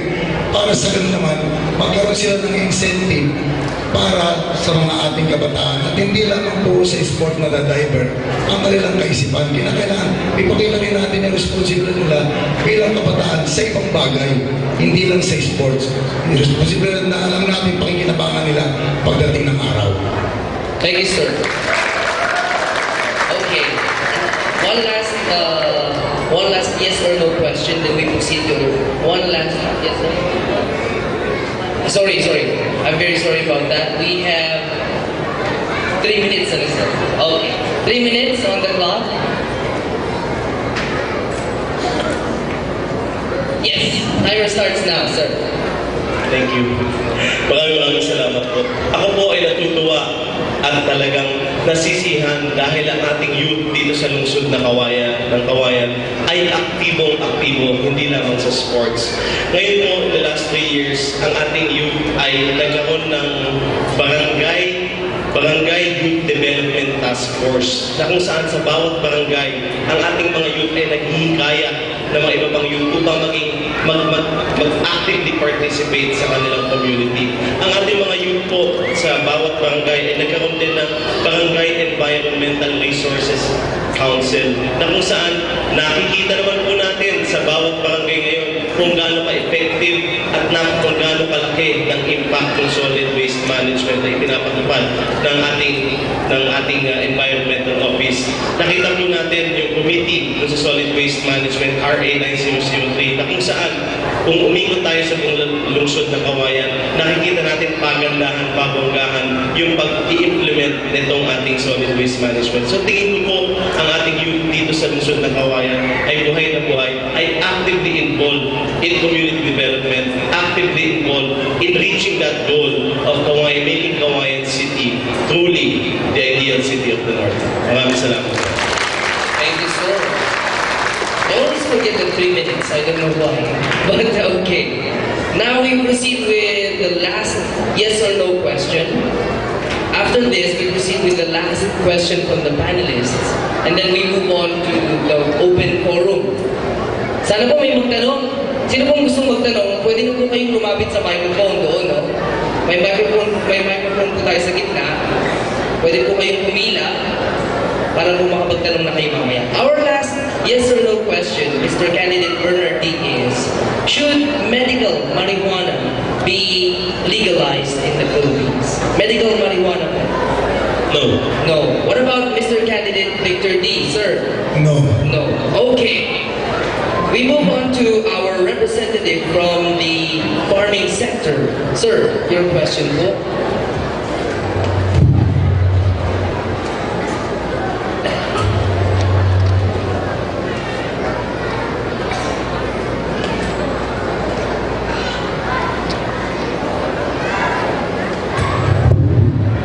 Magandang gabi po ulit. Ang tanong ko po ito ay wala pong kinalaman sa farming. Kasi po hindi natin nababanggit ang sector ito. Paano po nyo tutugunan ang kawalan ng gamot, kakulangan ng gamit at pasilidad ng ating pampublikong ospital sa Kawayan? Dahil sa madalas ko pong pagpunta doon kapag may dadalhin po akong pasyente, wala pong magamit, walang nag-a-attend, kulang ang gamot, kulang ang kung ano-ano. Kung kayo po ang mananalo, paano po nyo i-address ang kakulangan sa ating ospital? 5 minutes. Timer starts now. Well, una, no, kailangan natin dagdagan ng pondo para sa health natin. Kung makikita nyo, first quarter pa lang ng ating taon ay nauubusan na kagad ng mga gamot ng ating mga RHU natin dito sa Luzon na Kawayan. At isa pa dyan, kinakailangan din natin magdagdag ng mga bed space para sa mga nanganganak dito sa ating lungsod. Kasi kung titingnan po natin, ang RH1 at RH2 lang ang active na mga hospital dito sa ating lungsod. Ang district hospital po natin, hindi na po natin naaasahan dahil pupunta po ang ating mga pasyente dyan. Ang lagi po nila sinasabi, walang gamot, walang doktor. Kaya kinakailangan po tayo ay magtayo ng sarili na natin na maliit na ospital na makikinabang ang nagalusot ng Kawayan na pwede natin ipagmalaki para sa ganun, dito po natin ilalagay ang ating mga pondo para dito, ito ang mag-aalaga sa ating mga kababayan dito sa lungsod ng Kawayan. Dahil naniniwala po ako, napaka-importante ng kalusugan na para alagaan ang ating mga kababayan dito sa lungsod ng Kawayan. Marami po tayo pwedeng pagkuhanan ng pondo para tayo po'y makapagpatayo ng maliit na ospital para po sa ating lungsod. Meron po tayo mga sobrang pondo na pwede natin kuhanan at naniniwala ako na magagawa po natin ito pag tayo po ay nabigyan ng pagkakataon na maglingkod dito na maibigay ang tunay na serbisyo lalo-lalo na sa ating mga kabayan pagdating sa kanilang kalusugan. Thank you, sir, for your answer. Now, 1 minute response time for Mr. Candidate Bernard D. 1 minute. Timer starts now. Maraming salamat po. Ako po'y sumasang-ayon sa nasabi na aking dito na dagdagan ng pondo. Subalit, ang nagiging talagang sanhi po dito sa kakulangan ng ating gamot dito sa Luzon na Kawayan ay yung pag-assume or yung assumption na ilan ba ang kinakailangan na gamot. Dahil po, hindi naman lingid sa kaalaman na iba na ang ating RH1 at RH2 hindi lamang po nagsaserve ng mga citizens ng Luzon na Kawayan. Hindi naman natin pwedeng sabihin sa taga-ibang bayan na hindi ka pwede dito. Kaya po natin i-implement yung Kawayan City ID upang mabigyan ng prioridad yung ating mga taga-lungsod, yung ating mga citizens. Kaya naman po, bukod sa pagkakaroon ng additional na pondo dito po sa pagbibigay ng pagkukuha ng gamot, meron na po tayong RH3 RH3 na sanunungan uno na umpisahan na siya po hindi lang magiging RH3 kundi isang infirmary na meron ding beds. May 20 beds na kasama yung po yung design nun upang ma-decongest yung RH1 at para ma-address din yung Thank you. 3-minute response time po sa inyo, Mr. Candidate Victor D. Sir, 3 minutes po. Timer starts now. Kaya natin ibigay yung pondo dito. No? Kung titignan mo, ang local chief executive ay may pondo na almost 54 million na hindi na donasyon. Hindi ko lang po alam kung saan dinadala o dinodonate yung 54 million a year na nasa opisina ng chief executive. Na kung alam ko, yun ay pwede natin gamitin para magpatayo o magdagdag, lalong-lalo na sa pagbibili ng mga medisina dito sa lungsod ng Kawayan. Okay. Now we move on to our open forum. Thank you for your questions, dear panelists. Do we have a question from the members of the audience? Yes, ma'am. Sige po. Si Madam. Good evening po. Pwede ko po bang tanongin mga candidate? Sige po, sa kanilang dalawa po, bibigyan po natin sila ng 2 minutes each. Okay, thank you po. Ako po kasi taga Fares Region o Comunada nga Bangkir. Alam po natin na sa Fares nagagaling yung maraming mais, palay at kasangga. Ang problema po namin yung Alicaw breeds. Since nag-aaral pa po ako hanggang ngayon na nagtatrabaho po ako, problema na po namin ang Alicaw breeds. Ano po kayang plano ninyo para sa Alicaw breeds? That's a very good question, I think. Yeah. So let's give Mr. Candidate Bernard D. 2 minutes. Timer starts now. Diyan po Alicaw Outreach ay unang pag-uupo ko lamang ay nais na nating bigyan ng atensyon. Siguro po kahit sino umupo dito, yan po kagad ang tutuunan ng atensyon. Pero ang realidad po ay ang Alicaw Outreach na survey ng ating DPWH, hindi po siya praktikal na doon mismo ang Alicaw Outreach magtayo ng bagong bridge. Dahil hindi lamang doon sa kanyang kinalalagyan, itatayo yung bridge, kundi sa mataas na level dahil nababaha po yung part ng babagsakan ng Alicaw Bridge. Kaya naman po sa pagsusuri po ng ating DPWH, ang nakita po nilang site na feasible, na economical, is from Santa Luciana to San Pablo.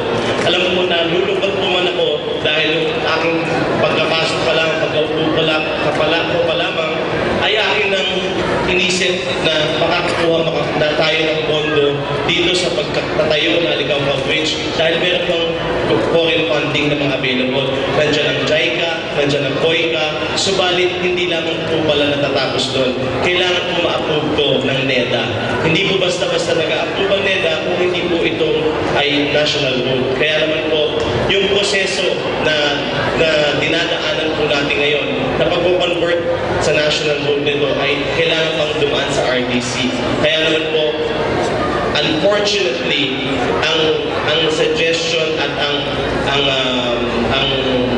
suggestion ng DPWH kung sino ang eksperto doon, Santa Luciana o San Pablo po ang pagiging feasible o patayo ng bridge. Maraming salamat po. Thank you, Mr. Candidate Bernard. Before we go to Mr. Candidate Victor D's answer, I regret to inform you that because of our limited time, hanggang doon na lang po tayo sa pang 9. Doon po sa audience member na nakaputi.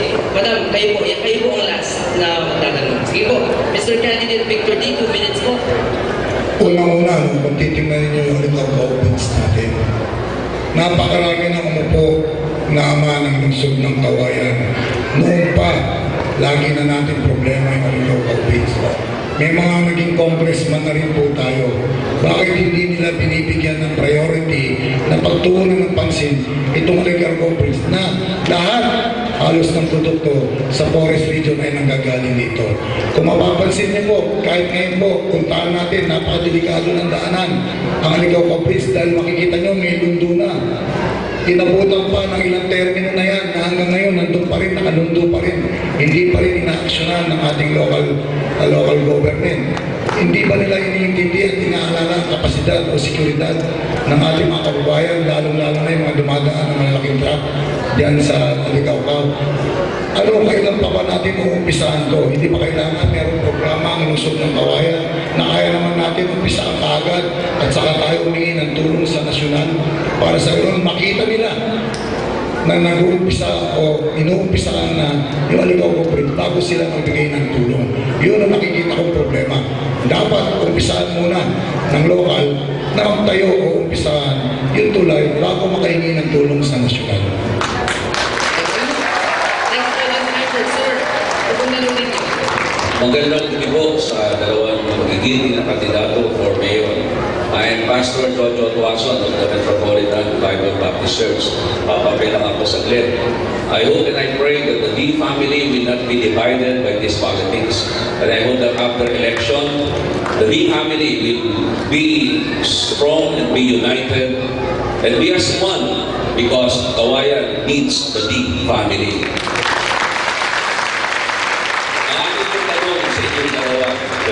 Una, kay Kapitan Victor D. Very seldom nakakritik ako ng kandidato who is in favor of the death penalty. Just like my idol, Digong Duterte. My question is, will you be the next Mayor Duterte of Kawayan? 2 minutes to respond. And my question to our dear Mayor is this.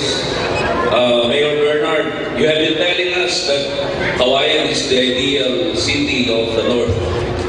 Pero kung ba tayo pwede may pagmalaki sa mga dumadayo dito, sapagkat ako po ay isang dayo din. 29 years ago, dumating po ako dito. Pwede ko ba natin may pagmalaki na ang Kawayan ay tourist destination ng mga nag-ibang lugar? So, i-consolidate na lang po natin yung dalawang tanong, ano po, para Yung isa. sagutin po nila. Pwede po ba nilang sagutin yung dalawang tanong? Yeah, Sige. pwede. 2 minutes, Mr. Candidate Victor D, sir. I will start now. Naniniwala po kasi ako sa death penalty. Ito ang isang makapagpapatunay para malaman natin, lalong-lalo ng mga kriminal, ay may takot. Matatakot. Kung maalala nyo, nung tinanggal o inilip natin ang death penalty, napakaraming kriminal at napakaraming na nangyari, hindi lang dito sa lungsod ng Kawayan, kundi intero Pilipinas. Kaya, hindi ako ang magiging susunod na Duterte ng Kawayan. Ako'y naniniwala pa rin sa tamang proseso. May batas tayo, may dapat tumusgan sa kanila. Subalit, kung may mga nangyari na mga dito, at kung ang mga nakaparusahan naman ay mga kriminal, kung sino man itong mga to, eh wala po akong ano dito. Nasa kanila na po yun. Basta ako po, nasa tamang proseso, dumaan sila sa legal, sa batas, kung nagkasala sila, at ang pagkasala nila ay mabigat, kung death penalty ang sentensya, death penalty po tayo. Thank you, sir. 2 minutes will now be given to Mr. Candidate Bernard D. 2 minutes on the clock, please. Timer starts now. Pagdating naman po sa ating ipagmamalaki dito sa lungsod ng Kawayan ng Ideal City o papunta sa Ideal City of the North, may pagmamalaki natin sa buong Pilipinas na tayo po yung mga kauna-una nag-implement at naitalaga na first smarter city. Isa po yan na ipagmamalaki natin hindi lamang sa ating bansang Pilipinas, kundi sa iba't ibang bansa, lalo-lalo na ngayon kasi integration. Sa tanong niyo po kung saan ba, ano ba ang pwede natin ipakita dito sa lungsod ng Kawayan pagdating sa tourism. Nakita naman po natin, nabuksan na po natin ang Hacienda de San Luis na kung saan hindi po ito basta-basta ang tourist destination lamang. Dahil napakayaman sa kultura at kasaysayan ng ating lungsod ng Kawayan. Ang ipinapakita doon sa Hacienda de San Luis na siyang ating maipagmamalaki hindi lang sa buong bansang Pilipinas, kundi sa buong mundo. Dahil yun po ang kauna-unahang farm, tobacco manufacturing plant na itinayo sa buong mundo noong 1800s. At napaka-importante po na malaman po ng ating mga kabataan ngayon, ng ating youth ngayon, kung gaano kayaman yung ating kultura, gaano kayaman ang ating history na magiging Kawayan. Upang sa ganon, gaya na nasabi ko kanina, kahit saan po sila pumunta, kahit dito man sa ating bansa o sa ibang bansa, may pagmamalaki nila na sila ay taga-Kawayan, na sila ay proud Kawayan. Maraming salamat. Thank you, sir. Next question from our audience member. Yes. Sir, can I ask 2 questions? Actually, we should ask 1 question only, but we can consolidate 2 questions if you want. Good evening po. kay Pastor Jojo kanina, the Kawayan City needs the family indeed po. And for my question po, unfortunately, it was taken by Pastor Jojo with regards to the death penalty po kanina. So I have another question. This question po is intended for the both of you. In regards to the aforementioned yes or no question kanina, sabihin ko lang po, should classroom instruction be in English? I would like to ask for a concrete reason as to why you arrived to your answers. So yung yes or no nila kanina. Let me remind the audience that to the question, should classroom instruction be in English?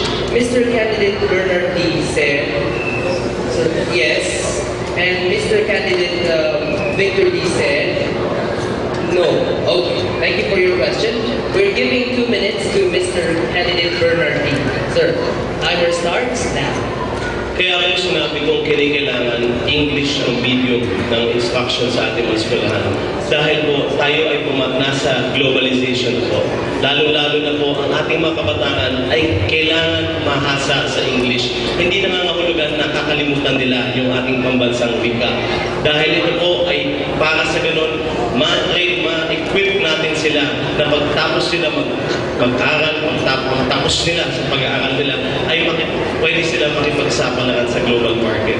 Ito pong BPO industry na ating kaninang na-mention kanina, na sana magkaroon po tayo, hopefully in the not so distant future, magkaroon ng call center industry ang ating lungsod na Kawayan, ay nagiging strength ng bawat Pilipino ay sa ating proficiency, sa English proficiency. Unti-unti na po natin ino-overtake yung bansang India pagdating sa call center industry. Kaya ito po ay ating nais ipagpatuloy at nais palakasin upang sa ganun, masigurado natin yung mga mag-aaral po natin ngayon pagdating ng panahon, makakakompete sa global market. Maraming salamat. Thank you, sir. We're now giving Mr. Candidate Victor D. another, 2 minutes. Okay, timer starts now. Wala akong problema. Ako po naniniwala kasi na ang priority muna natin ay yung sarili nating dialect, ang English. Kaya nga po sinasabi ko kanina, pwede po tayo magkaroon ng English doon po sa itatayong science sa high school. Doon po ang lahat ng magagaling na pwede po natin iskinin doon ang lahat ng ating mga estudyante para sa ganun po, yung mga gustong matuto ng English ay doon po natin gagawin. Next question. Good evening po, sir. After this question is just a follow-up question of the first question right a while back. And basically, this is also from the question that if the major of instruction will be turned into English, the point of view of Mr. Bernard is yes, and Mr. Victor is no. So this is the question for the both of you, sir.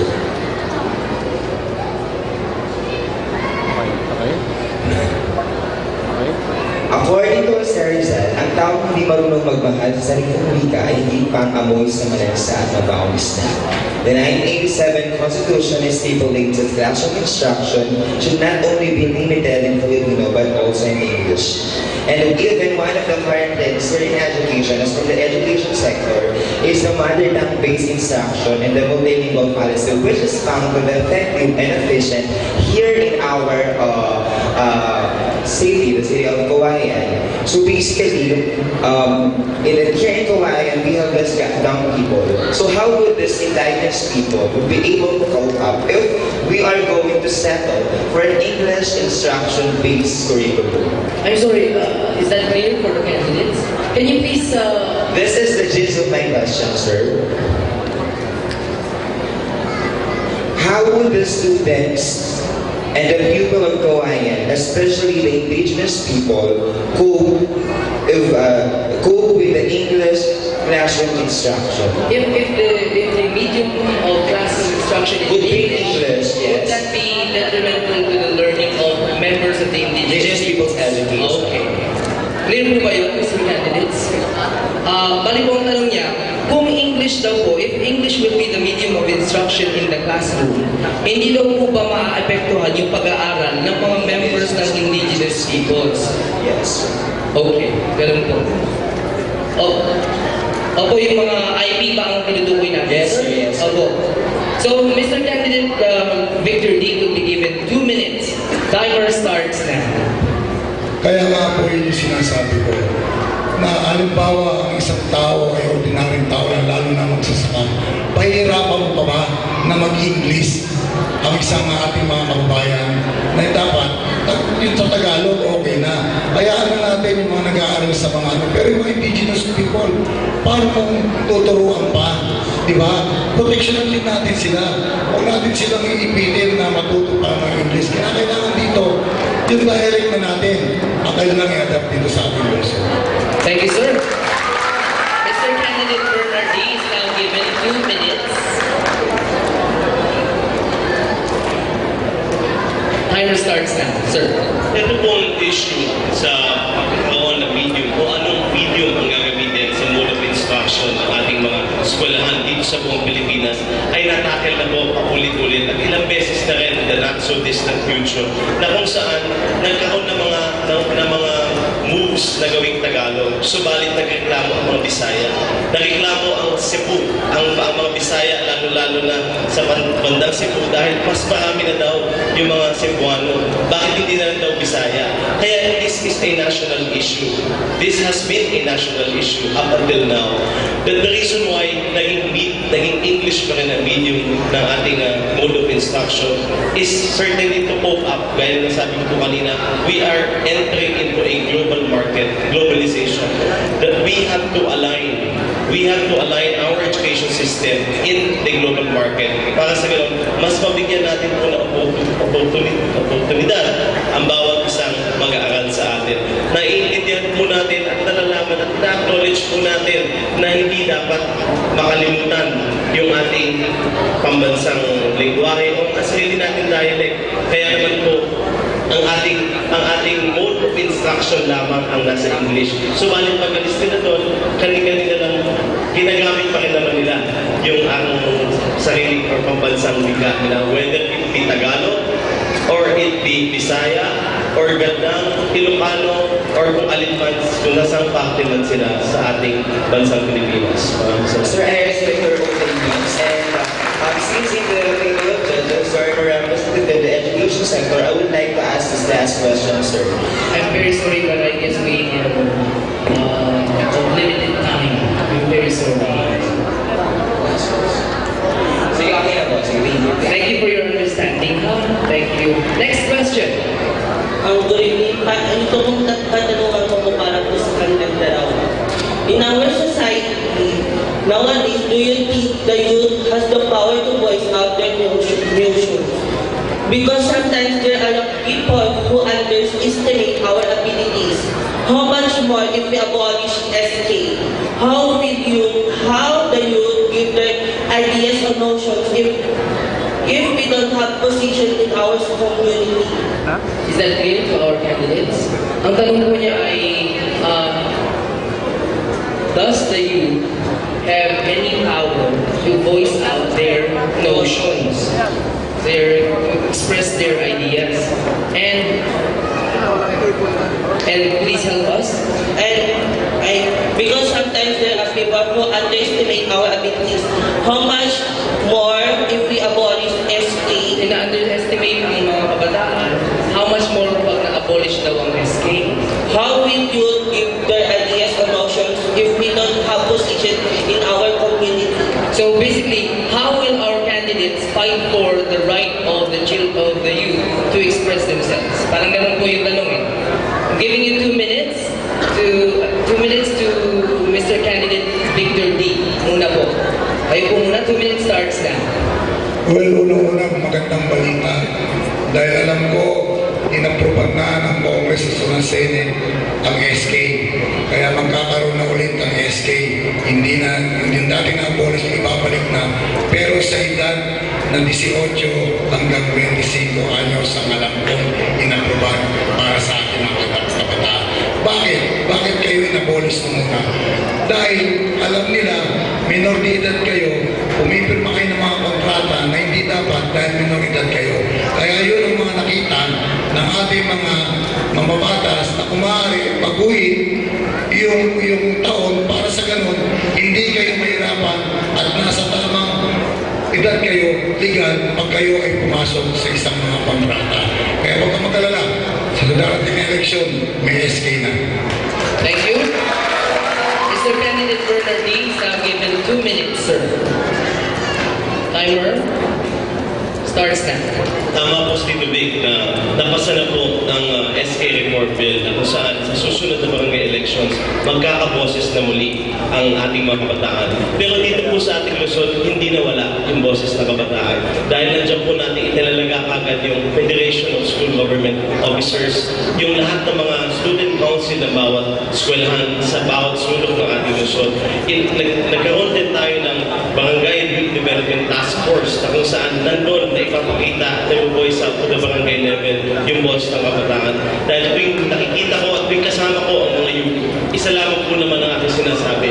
Nabanggit ko kanina ang pangalan ng ating puting hero na si Jose Rizal na ang sabi niya, ang kabataan ay inaasahan ng bayan. Subalit ang parati ko sinasabi pagharap ko ang ating youth, ang kabataan ay inaasahan na ng ating bayan. Kaya maraming salamat sa youth ng Luzon. Thank you, sir. Next question. At doon na lang po ang magtatanong from the audience. Yes, please. Okay, good evening po. So, this is my question. Sa inyo pong dalawa siya. So, how will you end poverty and hunger in our city? How will you end poverty and hunger in our city? Mr. Candidate Bernard D., 2 minutes. Timer starts now. Poverty alleviation and hunger has been the plight of every government, whether it be local government or national government.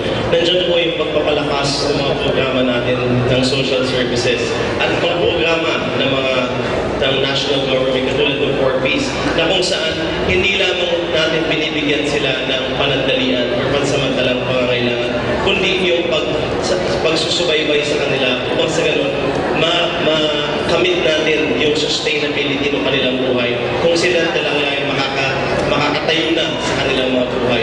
Ang ating mga programa po ng poverty alleviation ay samot-sari, whether it be in the health sector na kung saan nabibigay tayo ng libreng gamot, libreng hospital, ang PhilHealth natin sa indigents ay automatic. Pagdating naman sa housing, ang ating kuskusang paghihingi at pag-create ng housing projects para magkaroon ng disenteng tahanan at access sa potable drinking water ang bawat isang kawayanyo dito sa ating Luzon. Hindi lamang natin inaasahan ng gobyerno dahil limited resources, ngunit ini-involve at tinatap natin yung mga private sector katulad ng Gawad Kalinga na talagang nakikita naman natin na nagbibigay at tumutulong magkaroon ng disenteng tahanan ng bawat isa. Pagdating naman sa hunger, nakita naman natin ang pagtutok ng ating gobyerno sa ating Nutrition Council na kung saan nanalo po ng kumbaga crown awardee na ibaba natin na almost 2% na lang ang malnutrition dito sa ating Luzon. Kaya po ito yung mga sangkap na pag sinama-sama mo yung mga programa ng social services ng LGU kasama po ng national government na pumapalakas ito ay sama-sama nating malalampasan, sama-sama natin maiangat po ang bawat kawayan nyo sa kahirapan at sa pagtatanggal ng kagutuman sa ating Luzon. Maraming salamat po. Thank you, sir. 2 minutes on the clock for Mr. Candidate Victor D. Dati nang may mga programa ganyan na nangyari dito sa Luzon ng Kawayan. Kung maalala natin, kami pa ay mga konsyal ng Kawayan. Kami may naglunsad sa pamumuno ni Apo Mayor Cesar D. Nabigyan ng lahat ng puhunan ang ating mga maliliit ng mga kababayan dito. Subalit, nakita namin pagkakamali dito ay yung mga nabigyan ay hindi na nila pinalik yung mga pinahiram na puhunan ng ating gobyerno.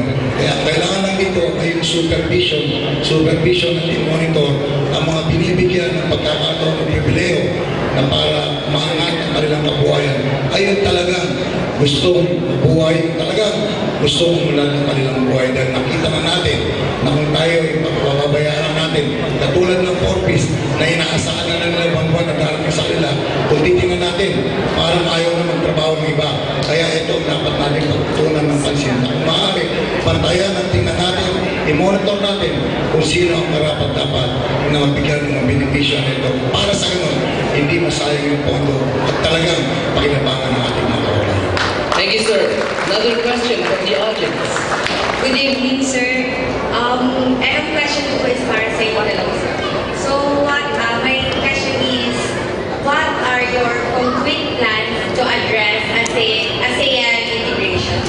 concrete plans to address ASEAN integration? Thank you. Mr. Candidate Victor D. 2 minutes. Timer starts now. ASEAN Education. Integration, sir. ASEAN integration, sir. ASEAN integration. Integration, ASEAN integration. Well, una ako hindi ako gaano dito sa ASEAN integration. Ang importante dito ay makita, tingnan natin, dito lang muna tayo sa ating Pilipinas o lalo na dito sa lungsod ng Kawayan. Hindi ako masyado dito sa ASEAN integration. Thank you, sir. Okay. Mr. Candidate Bernard D. 2 minutes. Sa Sorry, sir. Ayun. Timer starts now, sir. Sa pagpasok po ng ASEAN integration o ASEAN Economic Community, kailangan po nating siguraduhin na protektado po ang ating mga farmers dahil sila po ang unang tatamaan dyan. Itong ASEAN integration ay nagtatanggal na ng barriers to trade. Na ibig sabihin, free trade na ang ating ASEAN, ang ating neighboring countries dito sa ASEAN. Kung hindi natin masusumpilan, kung hindi natin maaalalayan yung ating mga farmers na siyang unang tatamaan dito, mahuhuli at maiiwanan tayo. Kaya naman po, gaya na nasabi ko kanina, yung ating mga plano upang mabigyan ng alternative livelihood ng ating mga farmers ay tiyak na dapat gawin ng ating gobyerno. Tiyak na dapat tutupan ng ating gobyerno upang sa ganun, hindi sila maiwanan. Ang ASEAN integration na magpapalakas natin sa ating mga estudyante upang sa ganun, ang pakikipag-compete nila sa mga ASEAN, neighboring ASEAN na mga estudyante rin, nakaka-graduate na anytime, pwede na po mag-practice kahit na law, whether it be a law or engineering or professional. Ito po is a competition not only within the boundaries ng ating bansa, kundi sa ASEAN. That's why it is very important that we have concrete plans dito sa pag-a-address ng ASEAN integration. Maraming salamat. Thank you, sir. Dalawa na lang po. Before we move on to our audience members' question, we would like to remind you that Desisyon 2016 paglilingkod sa ating lungsod was made possible by Lente. Victor and Mayor Bernard. Question ko po para sa inyong dalawa. We know that Kawayan is the ideal city of the Lord. Meron tayong SM, pagpasok mo makikita mo ang improvement. Pati sa labas, makikita mo maraming bago. Pero pagka lumagpas tayo, makikita natin ang ating public market. Ang ating public market po ng mga dating vendors na nasa magandang lugar, ngayon karamihan nasa squatters area na. And we see, pagdating po ng hapon, mismo sa likod ng City Hall, marami ng talipapa, sa gilid ng maraming talipapa. Sana lang po ito, ang ating lungsod ay huwag namang maging mini-divisoria pagdating ng panahon. Ngayon, ang tanong ko po sa inyong dalawa. Yes, ma'am. Ano pong pwede niyong ipangako sa pamilihang lungsod ng Palengke? At kung paano niyo po haharapin ang kasalukuyang problema kinaharap ngayon sa ginagawang Palengke? Ulitin lang po natin yung tanong ninyo, madam. Ano po ang kaya nilang gawin para sa mga... Mag-improve po ng ating pamilihang lungsod. Sabagat po ang pamilihang lungsod ng Palengke, ang Kawayan, ang mga empleyado po dito ay mga hindi nakapagtapos ng kanilang mga pag-aaral. Okay. Ang mga ito po ay... Okay, sige. Yes, ma'am. Sige lang po. Ang mga na-emplea, ang na-hire sa mga malalaking establishmentong umangat ngayon, puro mga graduates. Pero paano naman po ang public market na nagbibigay ng trabaho sa mga hindi nakapagtapos o hindi man lang nakatuntong ng elementarya? Medyo broad po yung tanong, pero malinaw po ba yung tanong? Yun lang po, ang pinaka-main tanong ko lang po dito, paano ninyo masusolusyonan? Opo. O paano nyo maharapin ang problema kinaharap ngayon na itinataka yung Palengke at ng mga nasa Palengke location ng Palengke? O sige po. 2 minutes for Mr. Candidate Bernard D. Timer starts now. Ang ating pong Kawayan City Public Market ay isa sa mga nagkaroon o binunga ng isang private-public partnership na kung saan na ang ating city government ay hindi piso walang ginastos sa pagpapaganda ng ating palengke. Kaya naman po, siguro naliwanagan na ang bawat isang nasa market vendor natin ay protektado dahil sa kontrata na nakasaad na lahat po ng market vendors dun sa old market ay siyang may babalik din dun sa bagong market pag siyang natayo. At for the next 3 years, walang increase sa renta. And so on so forth. The 4th, 5th year ay protektado po ito ng national government. Subalit nagkaroon nga po ng problema. Pero bago pala yung problema, napaka-sweet deal na is best dahil yung pagkakaroon ng private-public partnership na yan, nang ni piso walang gastos ng city government. Normally, ang private-public partnership, walang income ng city government or any LGU. Katulad ng mga toll gates, katulad ng mga iba't pang mga ehemplo.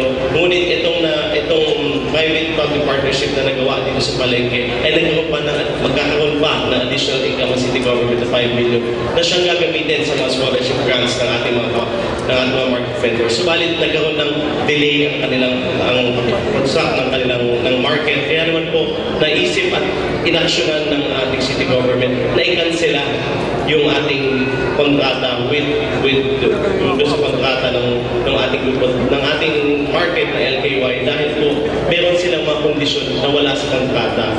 Kaya naman po ipinaglalaban ng ating city government ng City Hall na dapat yung mga nasa kontrata lang na isa nila na lahat ng market vendors ay mailugar sa maganda at dissenting pwesto na lahat ay accommodated at walang labis, walang kulang, walang maiiwan na lahat sila ay makababalik sa bagong market po natin. Maraming salamat. Thank you. Mr. Candidate Victor D is now given 2 minutes on the clock. Timer starts now. Well, unang-una naniniwala ako dun sa tanong mo. Siguro kung maalala nyo, bago nagkaroon ng paglilipat ng ating mga taga-public market, nangako sila within 1.5 years ay tatapusin nila yung panibagong public market. Inilipat tayo sa temporary public market, subalit doon pa lang ay iniinda na natin at nararamdaman natin na hindi na maganda ang nangyari. Pati yung pangako nila ng temporary sisingentuin nila yung inyong pinaglipatan ng public market hanggang ngayon na matatapos na ang kanilang mga hindi pa rin nagagawa yung pansamantalang public market natin. Pangalawa, nangako naman sila na bubuksan muli ng gantong buwan ang ating private market, subalit hindi na naman po natuloy. Nakiusap na naman sila hanggang umabot tayo sa ngayon na sinasabi ng ating mayor na ito po ay kinancel na. Kung totoo pong kinancel to, ang gumagawa sa private market natin, bakit hanggang ngayon po ay may nagtatrabaho pa rin dito? At kung talagang totoong kansilado po to, bigyan niyo po kami ng kopya para makita natin kung ito po ay totoo at wala pong merong ibang dito sa public market. Thank you, sir. Thank you for your question. Our last question. Yes, sir. Magandang gabi po sa inyong dalawa, sir. Ang tanong ko lang po, tungkol po sa pag-develop ng mga mahusay at malalakas na atleta sa ating mga kawan. Atleta po? Atleta? Okay. Athletes. Atleta po. Alam naman po natin na second to the last rank na ang kawayan ng nakarang kabuan. Bakit po hindi makapag-excel ang mga atleta natin dahil po sa maiksing ensayo na binibigay ng LGU Kawayan sa mga atleta po natin. Alam ko po maliit po na delegation ng Kawayan, pero bakit po kaya ng other city like Tuge, Ilagan, bakit po hindi natin kaya? Bilang atleta po, ito lang po ang itatanong ko sa inyo, sir. Ano po yung paano niyo po matutugunan ang problema namin sa tuwing sasabit ang gabra dahil po sa maikling panahon ng aming pag-iensayo? Salamat po sa tanong. 2 minutes will be given to Mr. Candidate Victor D. Sir, timer starts now. Siguro talagang kinakailangan makikita nga namin na lolo moral ang ating mga atleta dahil sa napakababa ibinibigay ng pribileyo, lalo na pag sila ay dumadayo sa mga ibang bayan na para lumaban. Kaya yan po ang isang pagtutuunan na natin napansin. Pag tayo po ay nabibigyan ng pagkakataon maglikod o umunod dito sa Luzon ng Kawayan, na meron naman po tayong pinaglalaanan at pinagkukuha ng podo para sa ganun magamit ng ating mga atleta, lalong-lalo na po sa kanilang mga pag-iensayo, lalong-lalo na po sa kanila pag dumadayo po sila ng lugar na hindi nagmumukhang kawawa Thank you. Thank you for your question, sir. Palakpakan po natin Mr. Candidate Victor D. and Mr. Candidate Bernard D. Palakpakan po natin. So we are done. We are now in the very last part. Yung po kanilang... I'm sorry. I'm very sorry, sir. Okay, 2 minutes for you. Timer starts now. Maraming salamat. Akala ko nakalimutan mo na. Pagdating sa ating mga atleta, ang ating paniniwala po, hindi lamang sapat yung dagdagan ng pondo, kundi ang talagang root ng ating pag-replace dyan ay dahil hindi lamang din sa kakulangan ng oras ng ating pag-training, ngunit sa kakulangan ng pasilidad na kung saan tayo mag-training. Dahil nakita naman natin ngayon, limitado po yung mga areas ng ating mga pwedeng pag-trainingan. Kaya naman po talagang minumungkahi natin, talaga pong nais nating maituloy ngayon na flagship project natin, yung Kawayan City Sports Complex, na kung saan magkakaroon ng venue, magkakaroon ng facilities ang ating mga youth, ang ating mga athletes para to properly train and properly hold themselves. Para sa ganun, pagdating ng kabrao o pagdating ng iba't iba pa, palang pambansa o iba pang mga athletic meets, ay mag-excel ang ating lusyon. Nakatutok po ang ating Kawayan City Sports Development Council dyan sa pag-iimbita rin ng mga trainers ng iba't ibang sports. Hindi lamang po sa basketball, hindi lamang po sa volleyball na kung saan available iba't ibang facility, kundi sa iba pa na hindi natin masalihan dahil kulang tayo sa fasilidad.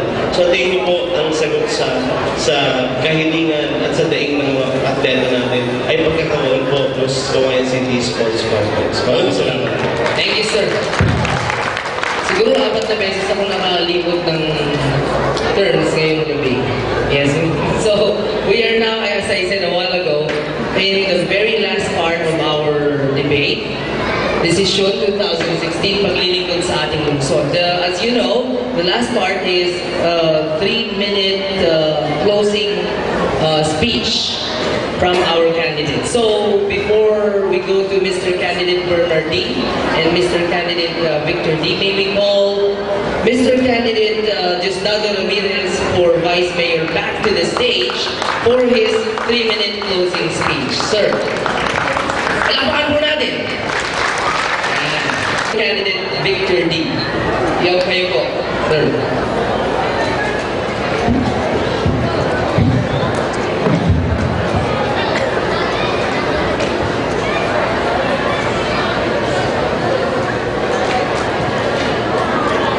Bago po tapos, nais ko po sana yan sa akin ang mga programa na ako po yung mahal na ngayon ng Kawayan. Mga bagay na hindi ko po nasabi kanina. Una po, ang tao mo ng principle o aksyon agad. Ang serbisyo na nauna ang tao at kailangan inahin agad na matulugan. Kanya na ako nakilala. Yan po ang aking pinagpapatuloy na ang aking pong pangako na unang gagawin sa ibaba ang opisina ng mayor sa 3rd floor papunta sa ground floor. May lapit sa serbisyo sa ating mga kababayan. Wala na pong appointment, diretso na po kayo sa opisina ng mayor. Magkakaroon po kayo ng one-stop shop all na kung saan ang kailangan na iganin ng ating mga kabayan ay mabilis at madaling matutulugan ang mga problema. Madami na po akong gustong baguhin sistema at maisusulong ng programa, subalit alam ko na wala po akong sapat na oras para sabihin lahat yun. Pamuli, pinasasalamatan po ang aking pamangkin na pagbibigay respeto sa akin. Alam ko po na mahirap din sa sitwasyon niya. Pasensya ka na, Mayor. 3 taon sa paghiling ko na sa bawat isang kawayan niyo, kasamahan ako, tulungan ako, napunuan yung napakalagang sapatos na iwan sa akin. Nakita ko po, naramdaman ko po, dahil po itong nakakang taon, napakita natin, hindi lamang sa buong Lambak ng Cagayan, hindi sa buong Pilipinas, na kaya pala natin dito sa lungsod ng Kawayan, na magkaroon ng mga programang una, first, ika nila, kung sama-sama tayo at nagkakaisa po tayo. Nandiyan po yung pagpapalakas ng mga programa na naiiwan ng ating ama, na siya nais ko rin ipagpatuloy at magbigyan ng katunayan dun sa katunayan dun sa kanyang mga pangarap. Kaya naman po, ito pong nadarating